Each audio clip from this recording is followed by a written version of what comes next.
Usted ya sabe que le paso su reporte a disciplina y a penal militar si es necesario. Se me presenta a tales horas. Esa es la respuesta y el apoyo de ese comandante.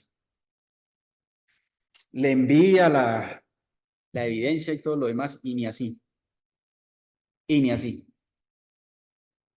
Entonces me llama, muy ofuscado, muy preocupado, muy angustiado. Mire, yo la verdad no sé qué hacer, no sé si pedir el retiro ya, no sé si devolverme para Bogotá, olvidarme de la policía, retirarme. Lo puedo hacer, no lo puedo hacer, yo ya no aguanto esto más. Yo no puedo arriesgar mi vida, mis hijos los acabé de ver y acabé de despedirme en Bogotá de ellos en el aeropuerto, de abrazarlos. Yo no puedo ir a asumir un riesgo como irme por tierra, donde sé que hay un retén ilegal de un grupo armado. Si me van a bajar, mínimo me van a secuestrar, como mínimo, si es que me dejan vivo. Yo no puedo asumir ese riesgo, pero por el otro lado, el comandante me amenazó que me abre penal en la penal militar, que en la disciplinario, y yo tampoco quiero verme perjudicado. Yo amo ser policía, pero no quiero salir por la puerta de atrás. Yo me quiero retirar bien. ¿Qué hago? ¿Qué hago? ¿Ustedes qué harían? ¿Qué harían ustedes? Yo la verdad le hago maldad cuando llegue allá a la estación, la verdad, porque estos comandantes así toca es a quitarlos. ¿Cómo le ocurre hacer eso? Imagínense. ¿Qué harían en ese momento? Me presento al comando más cercano. Me Exacto. presento al comando más cercano y paso un informe donde estoy informando por escrito lo que está sucediendo, que no está en mi responsabilidad, un caso fortuito de fuerza mayor, pero no me estoy ausentando de la policía porque en la unidad que estoy presentándome a la policía en la unidad más cercana que tengo. Muy bien. Sí, yo también, igualmente, lo que dice el compañero, me acerco a la unidad más cercana, hago anotaciones y sí, informar y pasar el informe al comandante de, no sé, de departamento que tenga conocimiento. Doctor, Sí, Miguel. en diciembre del año pasado yo tuve una situación igual y yo le dejé un mensaje y eso mismo lo que me manifiestan los compañeros fue lo que usted me orientó y a mí me pasaron el informe aquí en el Bichá. Yo llegué 4 días antes, yo venía desde la ciudad de Cúcuta, hice una travesía por todo Colombia, llegué a Bogotá, el Meta, llegué a un municipio en el Bichá que se llama Primavera y pues estaban las alertas de que la guerrilla de las FARC estaba haciendo retenes ilegales. Yo me comuniqué con su merced y pues usted me dio pues la orientación y yo hice las anotaciones, me tomé fotografías en la estación de Primavera y yo llegué 3 días retardado. A mí me pasaron el informe y que yo era un mentiroso, que esto, lo otro. Y pues, resultado de la operación, yo dejé una anotación en el libro de la estación donde me presenté, me tomé una foto con el comandante y eso fue soporte suficiente para que no me abrieran un disciplinario. Excelente. Son muchos los casos. Mire, yo creo que todas las semanas nos consultan ese tipo de situaciones. Digamos que cuando yo tengo el tiempo y las ocupaciones me lo permiten, yo no tengo problema en dar una asesoría. No es que no soy mezquino con eso. Pero eso lo consultan mucho. Este uniformado que les comento, a él le abren el proceso disciplinario. A él le aperturan el proceso disciplinario, a pesar de que realizó lo concerniente. ¿Sí? Entonces, lo recomendable siempre será dejar todos los soportes.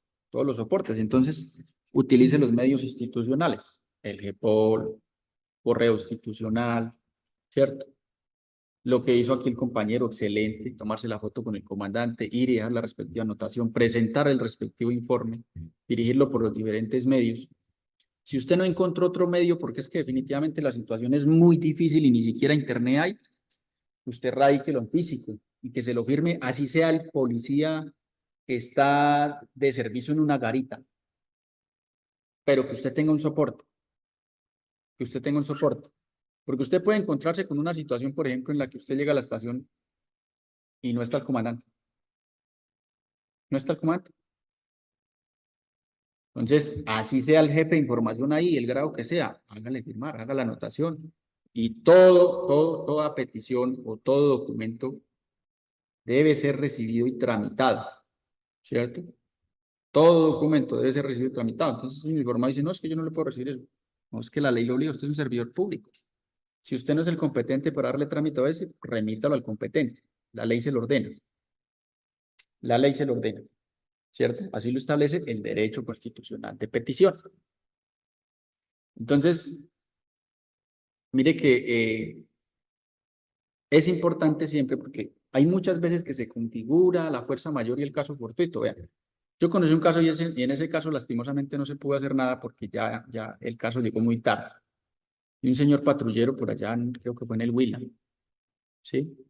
Él había salido también de permiso y le habían sumado otro día por un tema ahí no recuerdo bien, unos bonos, habían comprado unos bonos y le habían prometido un día más, algo así, ¿cierto?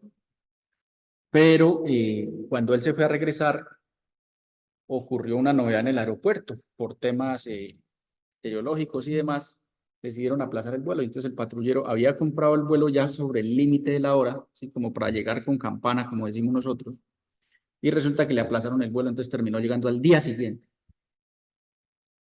Cuando vino toda la investigación y lo demás, una señorita teniente efectivo era la que le había otorgado los días por haber adquirido unos bonos, pero en el momento de la declaración ante disciplina lo negó.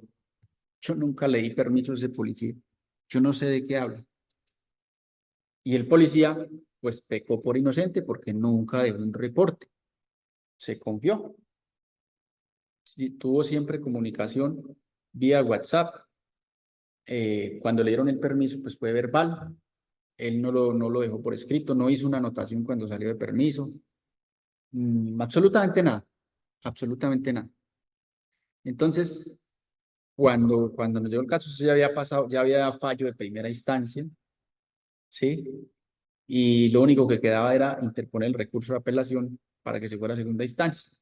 Ahí no se logró mayor cosa, pues que le disminuyeran un poquitico la sanción, pero no se logró ejercer una defensa de fondo. Claro, todas las etapas ya habían precluido, ya no se podían presentar pruebas y él tenía las pruebas, lo peor es que él tenía las pruebas, tan fácil como solicitarle una certificación a la aerolínea de lo que ocurrió ese día. Eso era tan fácil, o sea, la defensa en ese proceso era súper sencilla. Súper sencilla, o si no se podía acceder a esa información porque el patrullero decía que no, que él había hecho esto lo imposible por tener eso de la aerolínea, pero que nunca le habían respondido, que no sé qué, que una cosa, que la otra. Oficia disciplina. Ustedes lo aprendieron acá. Oficia disciplina. Señores, oficina control disciplinario, solicito que se realicen las gestiones pertinentes para que se oficie a la aerolínea Avianca, por ejemplo, para que remita un informe de los vuelos que fueron aplazados en tal fecha y los motivos por los cuales fueron aplazados. Punto. Con eso, el uniformado ya salía bien librado. Pero lastimosamente el patrullero, pues en ese momento no se supo asesorar, dejó que las cosas avanzaran. Incluso habló con antelación con la teniente para que le colaborara. La teniente le dijo que sí, pero cuando llegó allá a disciplina le dijo pistola con el dedo del pie. Y bueno, resultado, sancionó. Segunda causal, en estricto cumplimiento de un deber constitucional o legal de mayor importancia que el sacrificado. Entonces, este raya mucho con el uso de las armas de fuego por parte de los uniformados. Hoy por hoy existe una mala interpretación y mucha gente lo comenta y mucha gente tiene la idea de que el uniformado no puede hacer uso del arma de fuego y no es así. No es así, no por ahora. El artículo 218 de la Constitución Nacional sigue vigente y claritamente lo dice. La Policía Nacional es un cuerpo armado, armado. Y hasta que eso no cambie, pues el policía seguirá estando facultado para hacer uso de las armas. Así de sencillo. Y hay proyectos de ley y está en curso incluso un proyecto de ley de crear las policías locales en las metropolitanas, policías desarmados. Una cosa que si uno la lee no sabe si indignarse o darle risa. La precursora de ese proyecto de ley es Claudia López, ¿no? Claudia López y su combo. ¿Cómo dice, Person- cómo te dijo eso de lo de Claudia López? Por favor, lo repite. que se pretende crear unas policías locales en las principales ciudades del país, para que la policía deje de ser nacional y pase a ser distrital. Lo único bueno de eso sería que no los trasladen. De resto, Como en México. no traería ningún beneficio. Algo así, pero es que distamos mucho de la organización estatal de México. Bueno, para empezar que allá tienen otra organización estatal. Bueno, mientras no sea modificado ese artículo, los policías están facultados para hacer uso de las armas. Ahora bien, desde la ley que reglamenta el funcionamiento de la Policía Nacional, Ley 62 del 93, se le encarga una misión y es la de proteger a los colombianos en su honra, vida y bienes. Y para eso son dotados de armas. Son dotados de armas. ¿Listo? Por otra parte, el artículo 2 de la Constitución Nacional, del que tanto hemos hablado, fines del Estado, por allá uno de los fines del Estado es garantizar la paz y la seguridad de los colombianos. Y la Policía Nacional contribuye a esa misión. Contribuye a esa misión. Entonces, el primer mito que debemos desmentir es que la policía no puede hacer uso del arma de fuego. Sí lo puede hacer. Sí lo puede hacer. Segundo mito, uso proporcional de las armas de fuego. Tercer mito, igualdad de armas. Entonces, en el imaginario colectivo se tiene que, y incluso de miembros de la institución, hay miembros de la institución que piensan así, que hay igualdad de armas si el arma con la que me están atacando es de las mismas características que la que yo utilizo para defenderme. ¿Sí? Es decir, yo podré usar mi pistola Zigzagger de dotación si me están disparando con un arma de fuego. Ese es el concepto que tienen de igualdad de armas, y eso no es así. Eso no es así. Entonces, si un sujeto ataca a un policía con arma cortopulsante y el policía responde con arma de fuego, se dice que hay desigualdad de armas, que hay desproporción en el uso de la fuerza, y no es así. Yo ya les explicaba lo de la ley de los 21 pies o de los 7 metros en una clase anterior, ¿cierto? Y es que lo que se debe tener en cuenta es cuál es la intención del sujeto que utiliza esa arma, ¿no? Y las cualidades de ese sujeto. Las cualidades de ese sujeto. O sea, no es lo mismo que la Madre Teresa de Calcuta tenga un cuchillo carnicero a que lo tenga un exmiembro de la primera línea, que tiene años de práctica en las calles. Años de práctica. ¿Cierto? Que saben el punto exacto donde deben impactar para causar la muerte. Lo tienen claro. Lo tienen claro. Entonces, eso es lo que se debe analizar. ¿Bajo qué condiciones psíquicas está ese sujeto? ¿Cierto? Y son muchas cosas las que hay que analizar. Muchas las cosas las que hay que analizar. Pero lo cierto es que el uso de las armas de fuego está permitido, primero que todo. Está permitido. Porque es el Estado el que tiene el monopolio de las armas, ¿cierto? Pero el mismo Estado es el que autoriza a la Policía Nacional para usar armas. Y la ley 1801 establece el uso de la fuerza, ¿cierto? Artículo 168, si no me equivoco, por ahí cerquita debe estar. Se puede hacer uso de la fuerza cuando está en riesgo la vida del uniformado. Cuando está en riesgo la vida del uniformado. O la de un tercero, En riesgo doctor, la también. vida de un compañero. Y cuando está en riesgo la vida de un civil. Y ahí se configura una de las causales. Mírela por acá, numeral 4. Para salvar un derecho propio o ajeno al cual deba ceder el cumplimiento del deber. Clarito lo dice. Entonces, existen muchos casos donde el uniformado se abstiene de hacer uso de su arma de dotación por miedo a un proceso disciplinario, por miedo a un proceso penal, por miedo a un proceso penal militar. Muchos casos, muchos, pero muchos. Y cuando ya decide reaccionar es tarde, es tarde. Entonces, eso para que lo tengamos claro. Desde el punto de vista legal, el policía está legitimado para hacer uso de las armas de fuego cuando sea estrictamente necesario. Y una situación en la que está el riesgo de la vida del uniformado, pues es que es estrictamente necesario hacer uso del arma de fuego.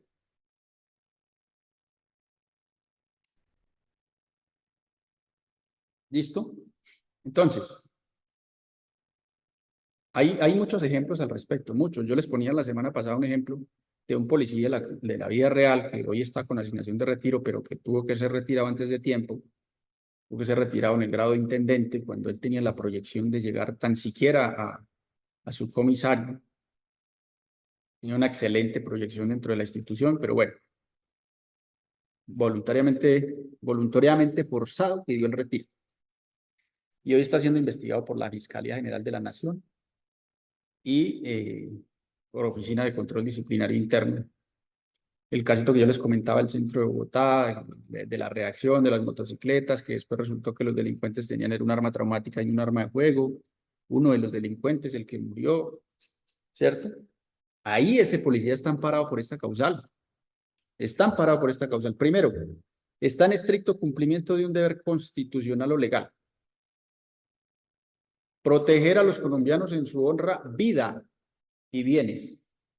¿Es un deber? Por supuesto que sí. ¿Es un deber legal? Claro que sí. Garantizar la paz de los ciudadanos, la seguridad. ¿Es un deber? Claro que sí. Y si no, pues, si el policía es un pitado en la pared y le dan el arma de adorno, pues apaga y vámonos. Porque aquí estamos a merced de todo aquel que le quiera hacer daño a la ciudadanía.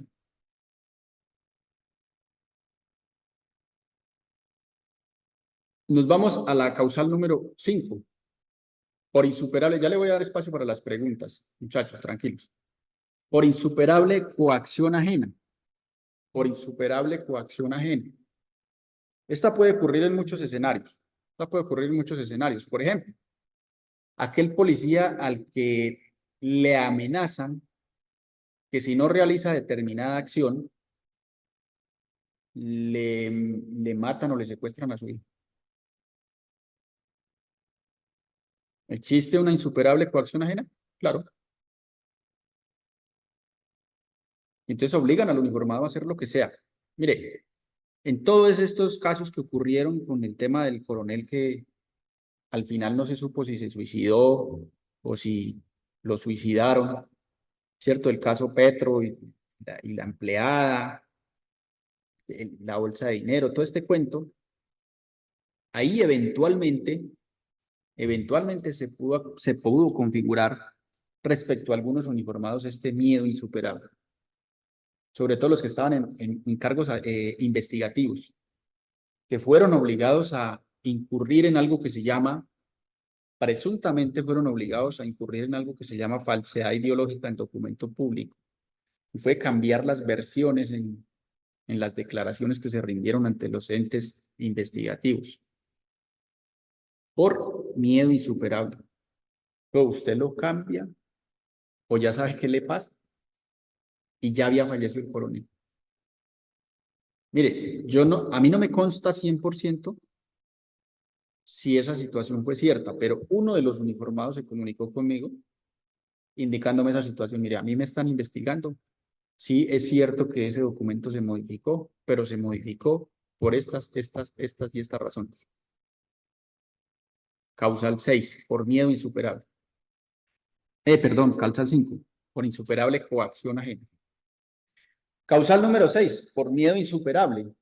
Miedo insuperable. ¿Cuándo será que un uniformado puede sentir ese miedo insuperable que lo lleve a incurrir en una falta disciplinaria? Hay muchos ejemplos, pero los más recientes es los uniformados que se encontraban dentro de los CAIS, Centros de Atención Inmediata, y que fueron acribillados y fueron incendiados estando dentro del CAI. Dígame, ¿quién no siente miedo? ¿Quién no siente miedo? El que diga que no siente miedo es un mentiroso. ¿Quién no siente miedo cuando está en una protesta? De esas súper violentas como las del 1 de mayo. Y ahorita, pues, ahorita casi que todas las protestas son súper violentas, pero en una época de las más violentas era la del 1 de mayo, Día del Trabajo. Eso se reunía un poco, ¿no? De gente que cuando llegaban a la Plaza de Bolívar, eso temblaba, esa Plaza de Bolívar. No sé si alguno tuvo la oportunidad de tener esa experiencia.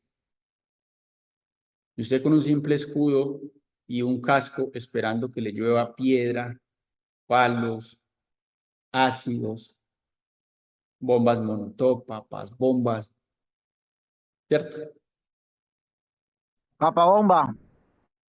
Papa bomba. Se siente miedo, se siente miedo. El que diga que no siente miedo es un mentiroso. Porque es que ahí también hay un error en la interpretación de la valentía. Y entonces dice que es que valiente es el que no siente miedo. Mentiras. Valiente es aquel que a pesar de sentir el miedo enfrenta la situación. Ese es el valiente. Es una falsedad que no se siente miedo. Se siente miedo y a usted le hace cuscús cuando está en un enfrentamiento, cuando usted está en una protesta, cuando usted está en un procedimiento, cuando sabe que su vida está en riesgo. Eso es con natural al ser humano. Se activa el cerebro reptil, lo que se conoce como el cerebro reptil. Pura supervivencia. Y en ese momento, por eso es que esta causal tiene una lógica, mire, esto tiene una lógica profunda. Cuando la persona tiene miedo, ocurren una serie de situaciones en su cerebro. Entonces, eso es un tema muy complejo y muy profundo de explicar, pero voy a tratar de resumir algo. Nuestro cerebro está conformado por varias partes. Una de ellas es denominada el cerebro reptil. Y en la parte superior del cerebro reptil está lo que se conoce como el hipocampo.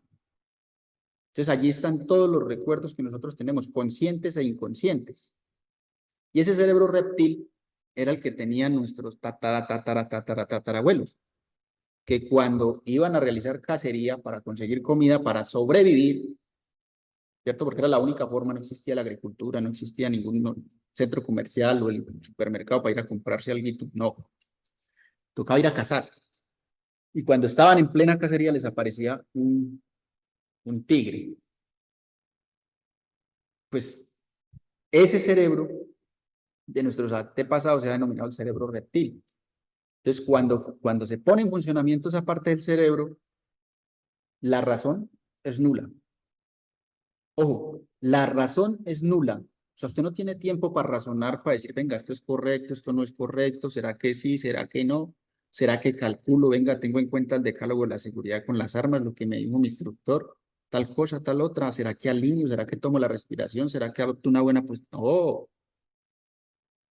Está activado el cerebro reptil y ese lo único que hace es bombear, le ordena al corazón que solo bombee sangre a las zonas del cuerpo que permiten la supervivencia, nada más. Entonces manda todo el flujo sanguíneo a las piernas. ¿Para qué? Para correr. A los músculos. Entonces el flujo sanguíneo que llega al cerebro es casi nulo. Por eso no hay razón. Ese es el fundamento desde la parte psicológica de esa causal. O sea, esa no está ahí porque sí. Por miedo insuperable. Se siente miedo. O sea, es que usted estando dentro de un cubículo de 3 metros por 3 metros y usted verlo arder en llamas por todas partes y las llamas ya estarse introduciendo dentro de esa edificación y teniendo afuera de esa edificación esperándolo 500 bandidos dispuestos a matar. Que no va a sentir miedo insuperable. Y usted lo único que tiene es una pistola.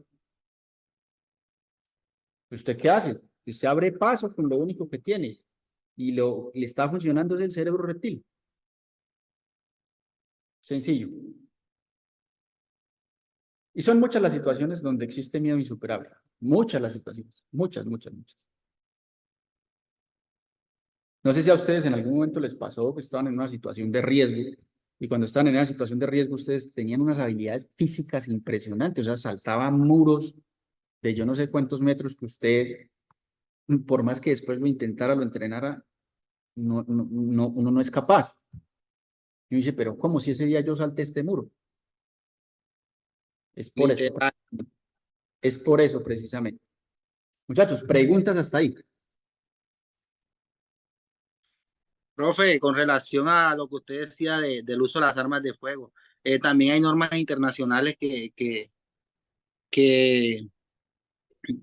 ¿cómo decir? Que nos facultan, como los principios que fueron adoptados en Naciones Unidas, el principio 9, que uno puede hacer uso del arma de fuego para salvaguardar la vida de uno o la de terceros.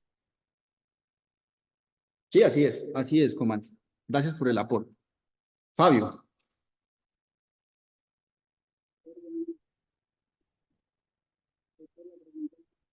No se le escucha, comando, no se le escucha absolutamente nada.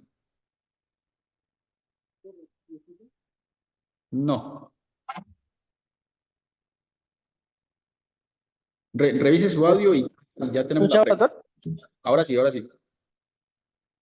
Doctor, la pregunta es, ¿en qué momento podemos, en el proceso de la etapa de disciplinaria, en qué momento podemos solicitar que se tenga en cuenta este artículo de la exclusión de la responsabilidad, las causales?